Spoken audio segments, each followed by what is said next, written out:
I think you actually give us a confidence, because we've been in the actual group now for quite a while.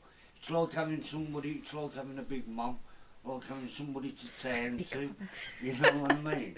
So, and if you, I think if you ain't got that actual space that you can actually know that you can turn to somebody, that's when your troubles start coming back on you.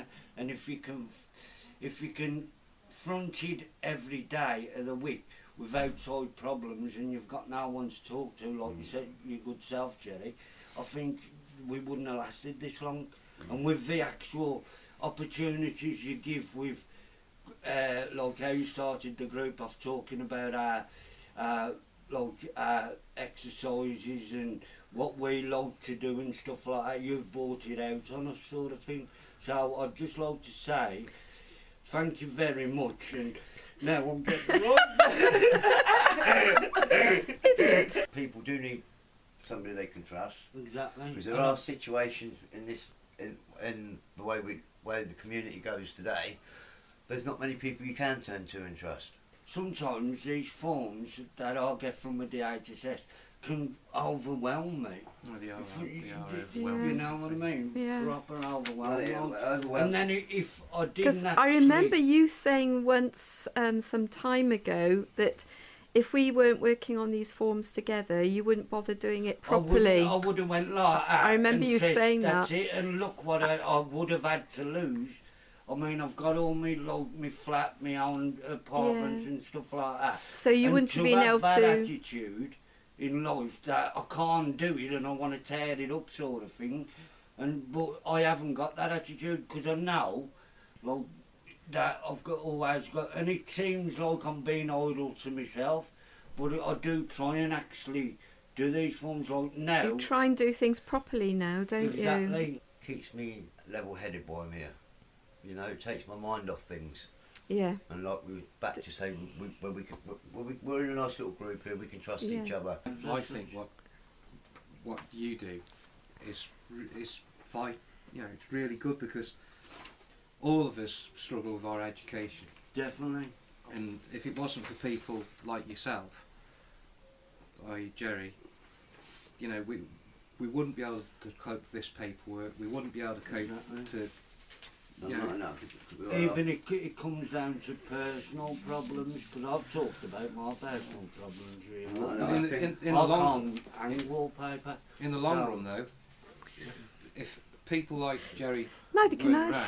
around, if people like Jerry weren't around, you know, we'd be struggling like bloody hell. Exactly. If they wanted to take them away from the group, what they were doing when they were, and the options there for them to, if they really want to do it, to concentrate on something else. Yeah. So it opens up their avenues It opens up their avenues a bit more. I've met people and I say to people like, oh, I'm in a literacy group, and they go, literacy group, you don't want the type, like, oh, you want to learn how to read and write and you want to do things, and I says, yeah, and they says, oh, you've changed, like, and that's a good feeling when they turn round and say, oh, 3 years ago you think nothing of like being. Do you reckon you might have changed then over the past few years?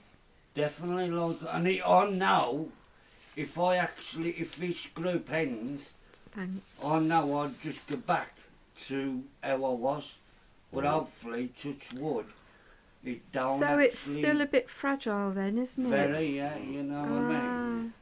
As I say, something for them to aim for in life, and then they'll probably think, well, great, if I can do this, I can get myself away from that, and hopefully start down the path of the right way. I think with the numeracy and literacy and things like that, it would give someone something else to aim at. Yeah. You know, and then they could do some literacy or numeracy or whatever, and think to themselves, oh well, I can do that. Yeah. It's like when I was in prison and I was doing maths and English in prison. Yeah. I can't remember any of it now, but I actually did really well. And then that gave me the encouragement then to think, well, I can actually do this. What doesn't help this prison system now, I don't mind if I go on nowadays, it's when the youngsters go in there, they think, you know, it's great because they're meeting people similar to what they've been up to. It's my feelings. Now, when a prisoner first goes in there, they ought to have a wing where they can just be fresh. You know what I mean? where they can have a choice whether they can go into the people with the same sort of background, or if they want to change, they've got a wing where they can just be around people who want to change. Yeah, want, yeah. Or work in a group, Right. you know. Because at the moment you don't have that. So it's who you mix with is really important, isn't it? Yeah. With help from people like Jerry, now, me and you are law-abiding people. Exactly. We pay our bills, we pay our taxes. Yeah. And without a support to help us achieve that, where would we be, you know? Exactly. And I'd never commit another crime. But there again, I'm not scared of doing it. I'm saying if some lad comes from the outside, like the town or whatever, come up and says, oh, let's go, I'll turn around and say, nah. But if he put me to the test and turn around and says, like, oh, you chicken and all that, that's what they do.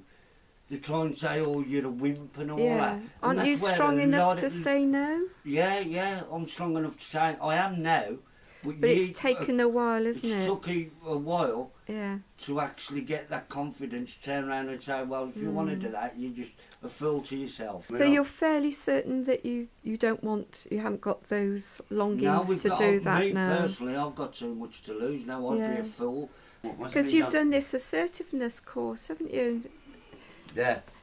And that was useful as well, wasn't it? In terms of being able to say no. Very useful that was, because it not only that, it brought that inside you out as well. You know, learn things that you still. Nowadays, no matter how old you get, you still learn things about yourself. That's why they've took that path, because society is actually hard. And to actually just go into a place and take somebody else's belongings is a lot easier than sitting there and reading an old actual newspaper or an education thing. Or filling in a form. Which you can't read and can't write properly. Literacy skills, or poor literacy skills, is a huge handicap to anybody getting on with their lives in the main, isn't it? Without a doubt. When you think about it. 100%. Like my sort of my education over the last couple of years has improved a bit because I've had to do it. Exactly, else you wouldn't have moved up. Or else I wouldn't have got to the stage I'm at now. A lot of people just go straight on the streets, I guess, out of prison, don't they? At the end of the day, they're rebelling against if themselves. the court put them in here and they don't stick to it, they go back to prison. They're called what they call a recalling system for another 28 days. Yeah. Whereas my voice is, if they found some property in the first place for them, they wouldn't have, you know what I mean? I'm not saying you can't stop crime and that. They should go straight to, well, you were lucky, Ray, you went straight to a hostel, didn't you? A bail hostel. Yeah. They're doing their opening up, they're making that first actual step sort of thing to open up. Gives people something to focus on as well. It ain't necessarily saying that they're actually coming for the literacy. They might be coming to just sit down and talk about the problems, and that's what we're all about. That is often what happens, isn't it? And when they see somebody who they know once they've been a couple of times if they want, and they think they can trust that person who's reading the group, then it's probably great. So it's not just literacy and numeracy, is it? I always think I can say anything to Jerry, anything at all. Some of these youngsters what have been to prison, right, they're put back out in society and they haven't really got no one to turn to, so what are they going to turn to if they've got nothing else to do? The old ways they were before. And if they were shown there was something different out there when they got out there, but they haven't got to be. Because we also enjoy doing these sort of educational visits, don't we? Like to the commandery and the cathedral, doing a bit of research. Show some of them that. That's very important. I'd love to do more of that if we had the funds for it. Do more trips. Little trips or doing more things. It really opens your eyes to a different world, doesn't it? Really. More influential people. And then that will get rid of that fear I've got of meeting people that all the see me as a And do you know what, Paul? It would also get rid of their fear of meeting people in the hostel. Which is true,